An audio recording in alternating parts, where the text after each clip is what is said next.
हर हर महादेव।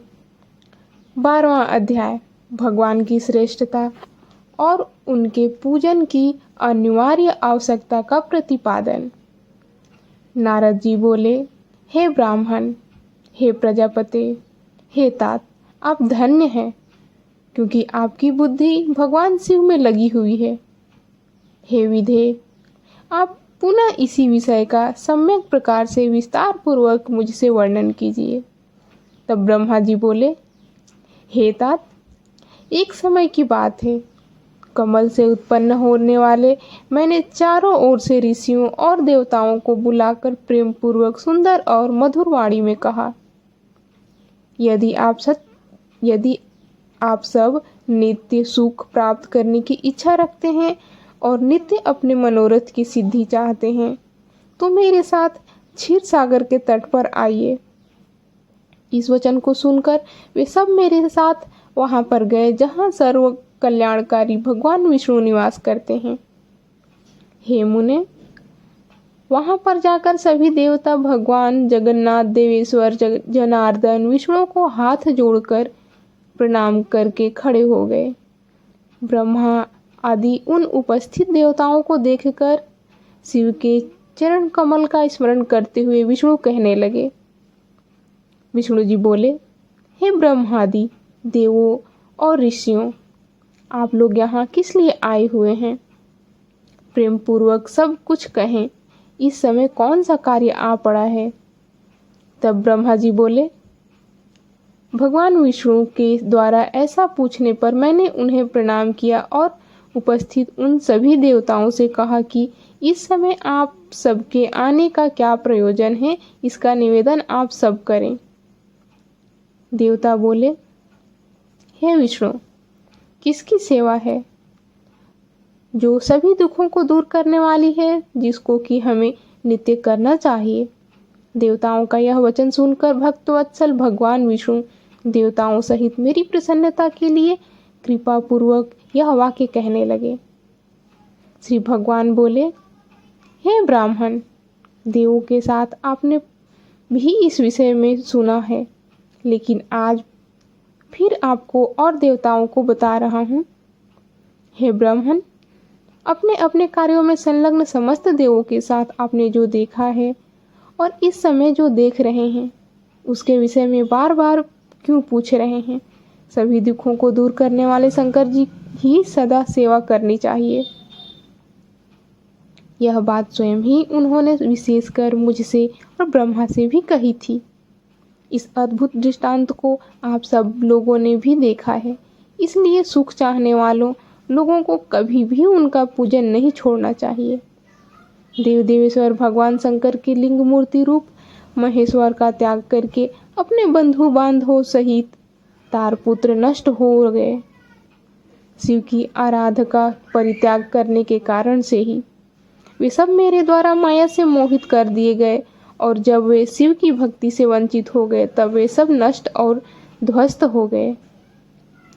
इसलिए हे देव सत्तम, लिंग मूर्ति धारण करने वाले भगवान शंकर की विशेष श्रद्धा के साथ सदैव पूजा और सेवा करनी चाहिए। शिवलिंग की पूजा करने से ही देवता, दैत्य, हम और आप सभी श्रेष्ठता को प्राप्त कर पाते हैं। हे ब्राह्मण, आपने उसे कैसे भुला दिया है? इसलिए जिस किसी भी तरह से भगवान शिव के लिंग का पूजन नित्य करना ही चाहिए। हे ब्राह्मण, सभी मनोकामनाओं की पूर्ति के लिए देवताओं को भगवान शिव की पूजा करनी चाहिए। वही मनुष्य के जीवन की बहुत बड़ी हानि है, वही उसके चरित्र का बहुत बड़ा छिद्र है, वही उसकी अंधता और मूर्खता है। जिस मुहूर्त या क्षण में मनुष्य शिव का पूजन नहीं करता है, जो शिव भक्ति परायण है, जो शिव में अनुरक्त चित्त वाले हैं और जो शिव का स्मरण करते हैं, वे दुख के पात्र नहीं होते। जो महाभाग मन को अच्छे लगने वाले सुंदर सुंदर भवन, सुंदर आभूषणों से युक्त स्त्रियां, इच्छानुसार धन, पुत्र पौत्र, संतान, निरोग शरीर, अलौकिक प्रतिष्ठा, स्वर्गलोक का सुख, अंतकाल में मुक्ति लाभ और परमेश्वर की भक्ति चाहते हैं। वे पुनर्जन्मकृत पुण्य अधिक के कारण सदा शिव की अर्चना किया करते हैं। जो भक्ति परायण मनुष्य शिवलिंग की नित्य पूजा करता है उसी की सिद्धि सफल होती है और वह पापों से लिप्त नहीं होता है। ब्रह्मा जी बोले भगवान विष्णु ने जब देवताओं से ऐसा कहा तब उन्होंने साक्षात हरि को प्रणाम करके मनुष्यों की समस्त कामनाओं की प्राप्ति के लिए उनसे शिवलिंग देने की प्रार्थना की।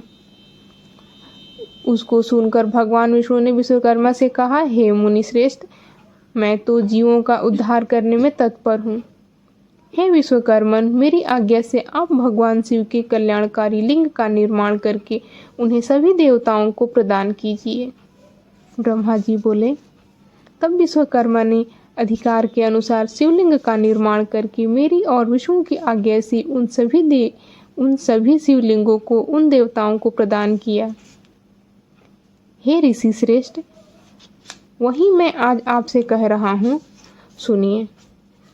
इंद्र परागण मणि से बने शिवलिंग, विश्रावण पुत्र कुबेर स्वर्ण लिंग, धर्म पीतवर्ण पुखराज की मणि से निर्मित लिंग, वरुण श्यामवर्ण की मणियों से बने हुए लिंग, विष्णु इंद्र नली मणि से निर्मित लिंग, ब्रह्म सुवर्ण से बने शिवलिंग, हे मुने सभी विश्वदेव चांदी से निर्मित शिवलिंग व सुगण पीतल के शिवलिंग, अश्विनी कुमार पार्थिव लिंग, देवी लक्ष्मी स्फटिक मणि लिंग, सभी आदित्य ताम्र निर्मित लिंग, सोमराज चंद्रमा मौक्तिक शिवलिंग, अग्निदेव वज्रमणि से बने शिवलिंग, श्रेष्ठ ब्राह्मण और उनकी पत्नियां मृण्मय पार्थिव शिवलिंग, मय दानव चंदन के शिवलिंग, नागमुनि से बने शिवलिंग का आदर पूर्वक विधिवत पूजन करते हैं। देवी दुर्गा मक्खन से बने हुए शिवलिंग, योगी भस्म निर्मित शिवलिंग, यक्ष दधि निर्मित शिवलिंग और छाया चावल के आटे की पीठी से बने हुए शिवलिंग की विधिवत पूजा करती हैं। ब्राह्मणी देवी रत्नमय शिवलिंग की पूजा करती है। बाणासुर पोरे से बने शिवलिंग और दूसरे लोग मट्टी आदि बनाए गए पार्थिव शिवलिंग का विधिवत पूजन करते हैं। विश्वकर्मा ने इसी प्रकार के शिवलिंग देवताओं और ऋषियों को भी दिए थे, जिनकी पूजा वे सभी देवता और ऋषि सदैव करते हैं। देवताओं की हित कामनाओं के लिए विष्णु ने उन्हें शिवलिंग प्रदान करके मुझे ब्रह्मा से शिव का पूजन विधान भी बताया। उनके द्वारा कहे गए शिवलिंग के उस पूजन विधि को सुनकर प्रसन्नचित्त में ब्रह्मा देवताओं के साथ अपने स्थान लौट आया। हे मुने, वहां आकर के मैंने सभी देवों और ऋषियों को संपूर्ण अभिशिष्ट की सिद्धि करने वाले शिवलिंग के पूजन विधान को सम्यक रूप से बताया। ब्रह्मा जी बोले, हे सभी देवताओं और ऋषियों, सुनिए। मैं प्रसन्नता पूर्वक आप सबसे शिव पूजन उस विधि का वर्णन करने जा रहा हूँ जो भोग और मोक्ष को देने वाली है। हे देवों, हे मुनीश्वरों, सभी जीव जंतुओं में मनुष्य का जन्म प्राप्त करना दुर्लभ है। उसमें भी उत्तम कुल में जन्म लेना तो अत्यंत दुर्लभ है। उत्तम कुल में भी सदाचारी ब्राह्मण के यहाँ जन्म लेना अच्छे पुण्यों से भी संभव है। इसीलिए भगवान सदाशिव की प्रसन्नता के लिए सदैव स्वर्ण श्रम विहित कर्म करते रहना चाहिए। जिस जाति के लिए जो सत्कर्म बताया गया है उस कर्म का उल्लंघन नहीं करना चाहिए। जितनी संपत्ति हो उसके अनुसार दान कर्म करना चाहिए। कर्म में सहस्त्रों यज्ञों की अपेक्षा तप यज्ञ श्रेष्ठ है। सहस्त्रों तप यज्ञों की अपेक्षा जय यज्ञ का महत्व अधिक है। ध्यान यज्ञ से बढ़कर तो कोई वस्तु ही है ही नहीं। ध्यान ज्ञान का साधन है, क्योंकि योगी ध्यान के द्वारा अपने इष्ट देव एक रस सदाशिव का साक्षात्कार करता है। भगवान सदाशिव सदैव ध्यान यज्ञ में तत्पर रहने वाले उपासक के सानिध्य में रहते हैं। जो विज्ञान से संपन्न है उसकी शुद्धि के लिए किसी प्रायश्चित आदि की आवश्यकता नहीं है। हे ब्राह्मण, जो ब्रह्म विद्या के द्वारा ब्रह्म साक्षात्कार कर लेते हैं, उन्हें क्रिया, सुख, दुख, धर्म, जप, होम, ध्यान विधि को जानने और करने की आवश्यकता नहीं है। वे इस विद्या से सदा निर्विकार रहते हैं और अंत में अमर हो जाते हैं। इस शिवलिंग को परमानंद देने वाले विशुद्ध, कल्याणकारी, अविनाशी, निष्कल, सर्वव्यापी और योगियों के हृदय में अवस्थित रहने वाला जानना चाहिए। हे द्विजो, शिवलिंग दो प्रकार का बताया गया है, बाह्य और अभ्यंतर। बाह्य शिवलिंग को स्थूल एवं अभ्यंतर शिवलिंग को सूक्ष्म माना गया है। जो कर्म यज्ञ में तत्पर रहने वाले हैं वे स्थूल लिंग की अर्चना में रत रहते हैं। सूक्ष्मतया शिव के प्रति ध्यान करने में आसक्त अज्ञानियों के लिए शिव के इस स्थूल विग्रह की कल्पना की गई है। जिसको इस आध्यात्मिक सूक्ष्म लिंग का प्रत्यक्षीकरण नहीं होता है, उसे उस स्थूल लिंग में सूक्ष्म लिंग की कल्पना करनी चाहिए। इससे अतिरिक्त कोई अन्य उपाय नहीं है। ज्ञानियों के लिए सूक्ष्म लिंग की पूजा का विधान है। ध्यान करने से उसे शिव का साक्षात्कार होता है। ध्यान करने से उस शिव का साक्षात्कार होता है जो सदैव निर्मल और अव्यय रहने वाला है। जिस प्रकार अज्ञानियों के लिए स्थूल लिंग की उत्कृष्टता बताई गई है, उसी प्रकार ज्ञानियों के लिए इस सूक्ष्म लिंग को उत्तम माना गया है। दूसरा, तत्वार्थतियों के विचार से आगे कोई अंतर नहीं है, क्योंकि निष्कल और कलामय रूप से वह सबके चित्त में रहता है। संपूर्ण जगत शिव स्वरूप ही है। इस प्रकार ज्ञान के द्वारा शिव का साक्षात्कार करके विमुक्त हुए लोगों को कोई भी पाप नहीं लगता। उनके लिए विधि निषेध और विहित अविहित कुछ भी नहीं है। जिस प्रकार जल के भीतर रहते हुए भी कमल जल से लिप्त नहीं होता है, उसी प्रकार घर में रहते हुए भी ज्ञानी पुरुष को कर्म अपने बंधन में बांध नहीं पाते हैं। इस प्रकार का ज्ञान जब तक मनुष्य को प्राप्त न हो जाए, तब तक उसे कर्म विहित स्थूल या सूक्ष्म शिवलिंग का निर्माण आदि करके सदा शिव की ही आराधना करनी चाहिए। जिस प्रकार विश्वास के लिए जगत में सूर्य एक ही स्थित है और एक होते हुए भी जल के आधार, जलाशय आदि वस्तुओं बहुत से रूपों में दिखाई पड़ता है, उसी प्रकार हे देव, सत असत रूप जो कुछ भी इस संसार में सुनाई पड़ता देता है, उसे आप लोग शिव रूप, ब्रह्म रूप ही समझें। शिव स्वरूप पर ब्रह्म ही समझें। जल तत्व के एक होने पर भी उनके संबंध में जो भेद प्रतीत होता है, वह संसार में सम्यक विचार न करने के कारण ही है। ऐसा अन्य सभी वेदार्थ तज्ञ भी कहते हैं। संसारियों के हृदय में सकल लिंग स्वरूप साक्षात परमेश्वर का वास है। ऐसा ज्ञान जिसको हो गया है, उसको प्रतिमा आदि से क्या प्रयोजन है। इस प्रकार के ज्ञान से हीन प्राणी के लिए शुभ प्रतिमा की कल्पना की गई है, क्योंकि ऊंचे स्थान पर चढ़ने के लिए मनुष्य के लिए आलंबन आवश्यक बताया गया है। जैसे आलंबन के बिना ऊंचे स्थान पर चढ़ना मनुष्य के लिए अत्यंत कठिन ही नहीं, सर्वथा असंभव है, वैसे ही निर्गुण ब्रह्म की प्राप्ति के लिए प्रतिमा का अवलंबन आवश्यक कहा गया है। सगुण से ही निर्गुण की प्राप्ति होती है, ऐसा निश्चित है। इस प्रकार सभी देवताओं की प्रतिमाएं उन देवों में विश्वास उत्पन्न करने के लिए होती है। ये देव सभी देवताओं से महान है, इन्हीं के लिए यह पूजन का विधान है। यदि प्रतिमा न हो तो गंध, चंदन, पुष्प आदि की आवश्यकता किस कार्य सिद्धि के लिए रह जाएगी। प्रतिमा का पूजन तब तक करते रहना चाहिए जब तक विज्ञान प्राप्त नहीं हो जाता। बिना ज्ञान प्राप्त किए ही जो प्रतिमा का पूजन छोड़ देता है उसका निश्चित ही पतन होता है।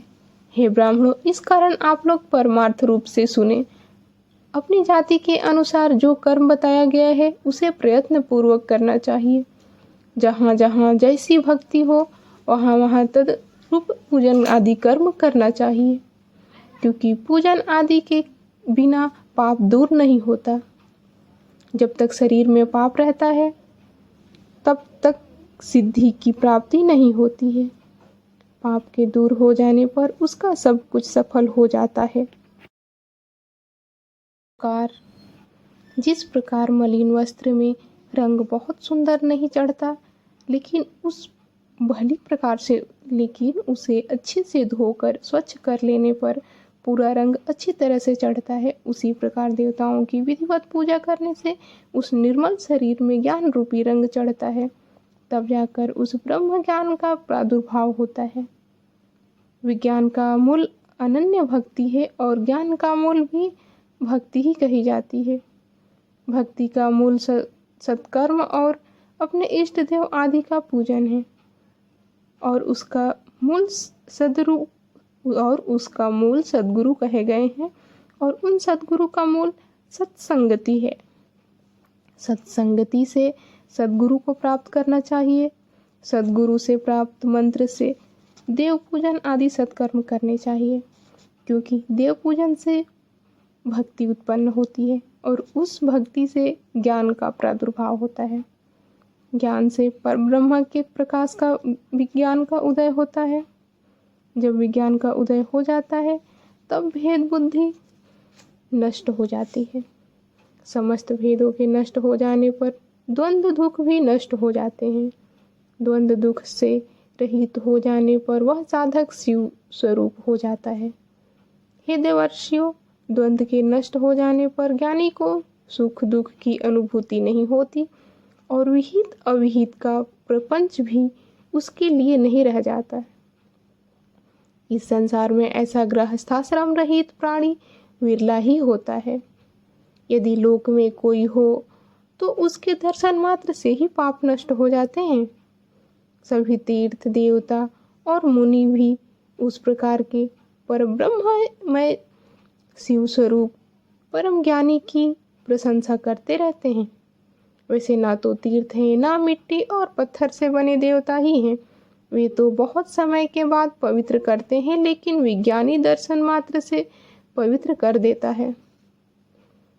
जब तक मनुष्य गृहस्थ आश्रम में रहे तब तक प्रेम पूर्वक उसे 5 देवताओं गणेश, सूर्य, विष्णु, शिव और देवी, इन 5 की और उनमें भी सर्वश्रेष्ठ भगवान सदाशिव की प्रतिमा का पूजन करना चाहिए, या मात्र सदाशिव की ही पूजा करनी चाहिए। एकमात्र वे ही सबके मूल कहे गए हैं। हे देवों, जैसे मूल अर्थात जड़ के सींचे जाने पर सभी शाखाएं स्वतः तृप्त हो जाती हैं, वैसे ही सर्वदेवमय सदाशिव के पूजन से सभी देवताओं का पूजन हो जाता है और वे प्रसन्न हो जाते हैं। जैसे वृक्ष की शाखाओं के तृप्त होने पर अर्थात उन्हें सींचने पर कभी भी मूल की तृप्ति नहीं होती, वैसे ही मुनि श्रेष्ठों सभी देवताओं के तृप्त होने पर शिव की तृप्ति नहीं होती।